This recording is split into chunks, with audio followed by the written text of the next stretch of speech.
Welcome to the EMAC Technology Center. I'm Mike, one of the application engineers here, and today we will dive into the Milltronics 9000 series control. The 9000 series control is the latest CNC control from Milltronics, and it has improved immensely over the last generation, and we will show you a few of its capabilities in this video series. In this video, we will focus on the mid-program restart function.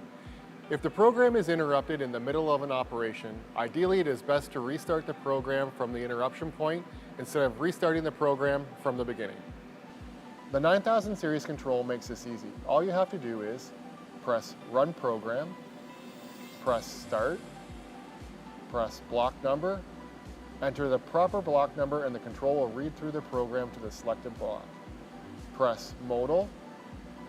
Upon pressing Cycle Start, the tool will move to the restart position. This simple yet user-friendly function is easy to use and will save you a ton of time. Remember, you can reach us on all social media platforms or simply call us for more information about Milltronics products.